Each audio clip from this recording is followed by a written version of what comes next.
Getting your exposure correct in camera is very important. I will tell you why and give you 5 tips how to get it right every time. Coming up.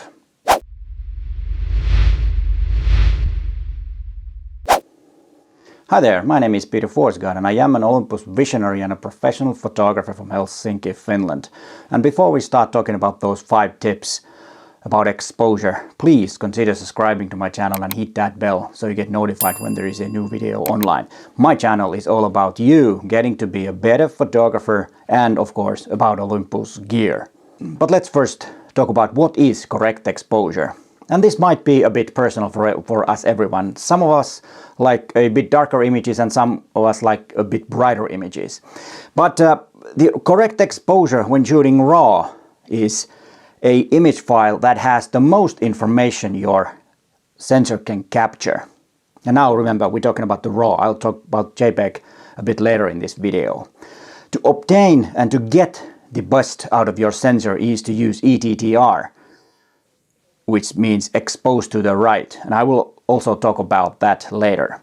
But then when we talk about the correct exposure when you publish your images is the correct exposure that you have adjusted in post. So we're talking about 2 different things: capturing the best possible original for your image editing, and then talking about the image editing. And that's where you decide if you want or like a bit darker images or a bit brighter images. But I will say it again, try to capture as much information when photographing your original. And the first tip is learn how to use exposure compensation. That's a really crucial thing. So learn what are the best settings for your camera so that it is easy as possible to make the exposure compensation. For me is to set the exposure compensation to a back wheel on my Olympus camera. That's the easiest way for me, but you need to figure out what's the easiest way in your camera if you don't have an Olympus camera. The reason that I have it on a back wheel is that then I can use it with my thumb and have my finger on the shutter button all the time if something really happens quickly, so that I'm not making exposure compensation and not being ready to make the image. That's why I set it to back wheel. And in most cases when I make images I use aperture priority because I want to control my depth of field. And then I will make the exposure with the back wheel. I go plus or minus, it depends on the scene. And I don't think manual mode is some kind of holy grail in photography. Of course it's a good thing to know the relation between aperture, shutter and ISO, but I only use manual mode in portraiture when I use strobes. Other than that, aperture priority in 99% of the cases I make images. And the second tip is use face priority when photographing people in available light. I know that this works in Olympus cameras and it might work in other cameras also. But when using the face priority in your AF, you might think that what has AF to do with exposure?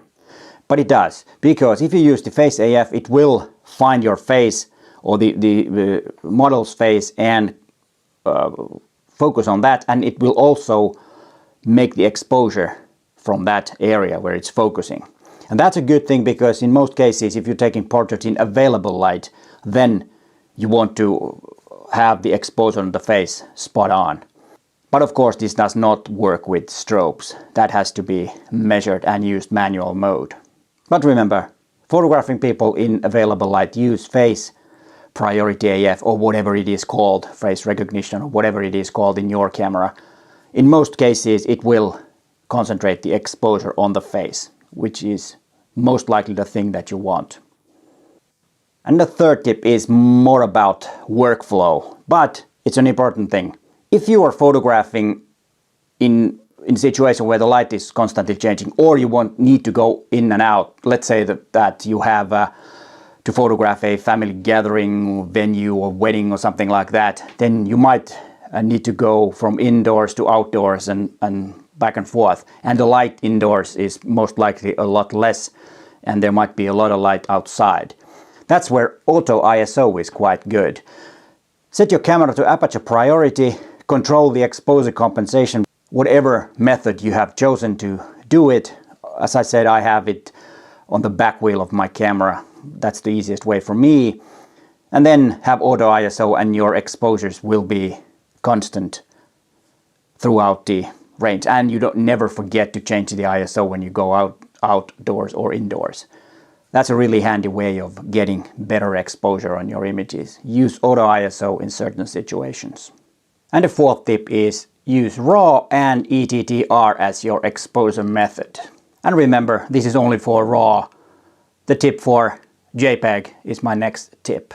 When you expose your images so that it's bright as possible without clipping the highlights, you will have the most information in your image to post-production, which all RAW images need.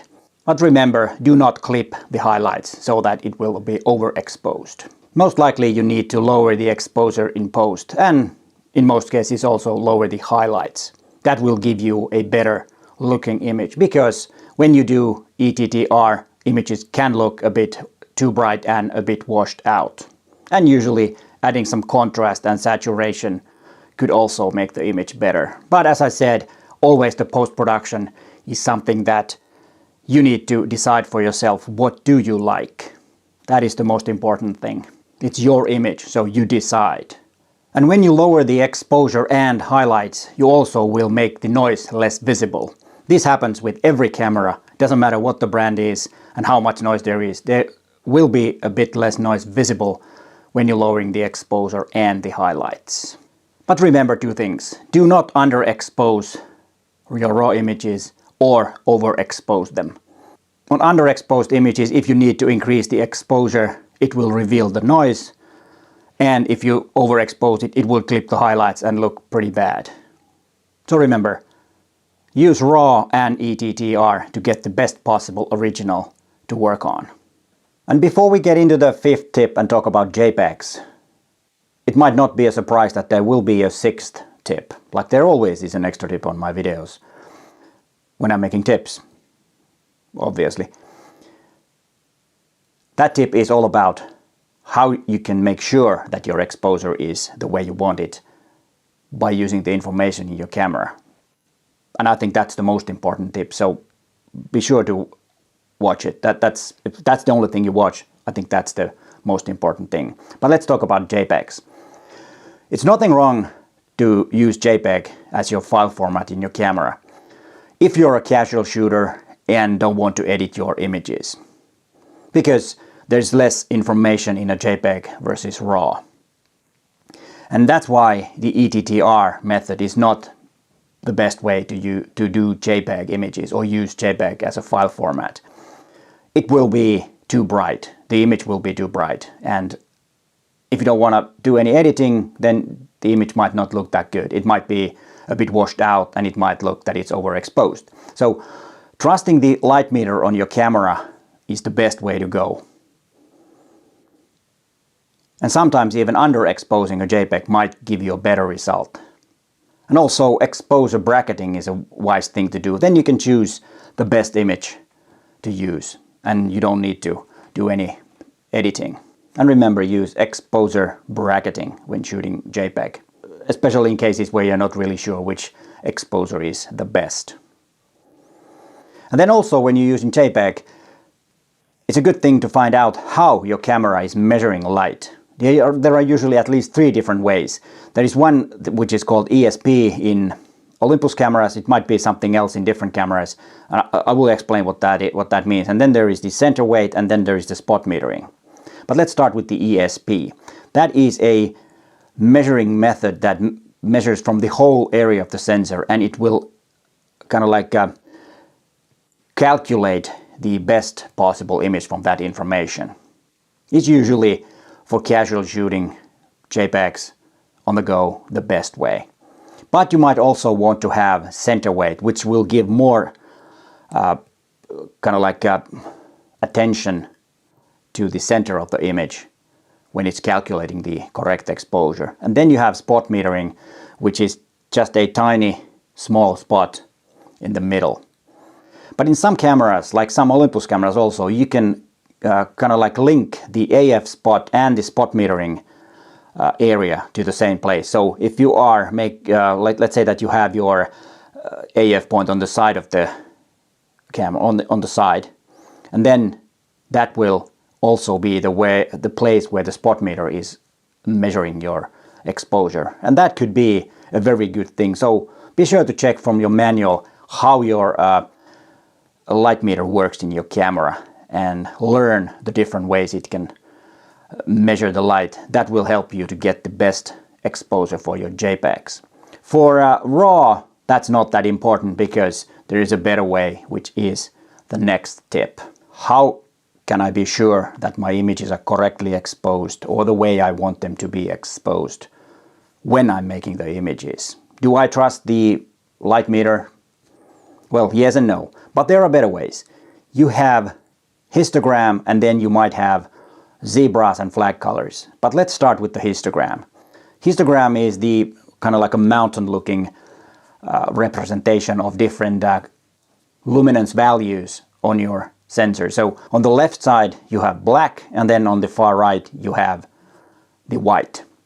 And when you're looking at the histogram, the more information there is on the right, the brighter the image is.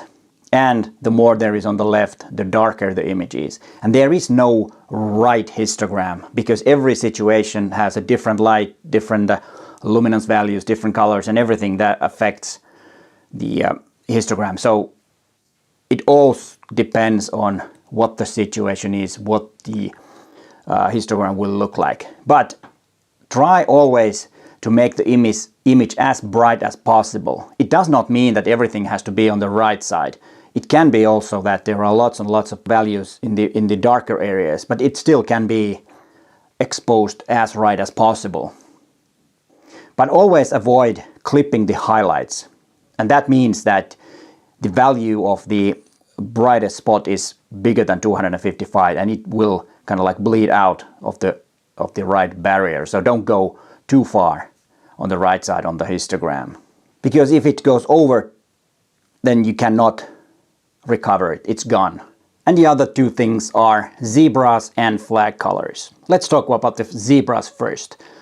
Those are stripes that show you where your image is overexposed. These are more common in video cameras, so cinematographers are more used to zebras. And it's a really good way, if your camera has zebras, to avoid overexposure. And of course you can also set the limit when the zebras will appear, and so that you will know that now the image is overexposed and I need to do something about it. But Olympus cameras have a better way than zebras, because they don't have zebras. They have so-called flag colors. You can set the camera so that everything that is overexposed will look red or orange on your image, and then everything that is underexposed or really black is blue. And I have a whole video about that, so I'm not going to explain it on this one. I think it's very informative because it's an old video, and it is my most watched video, and you can watch it from here. But hey, thanks for watching, and bye for now.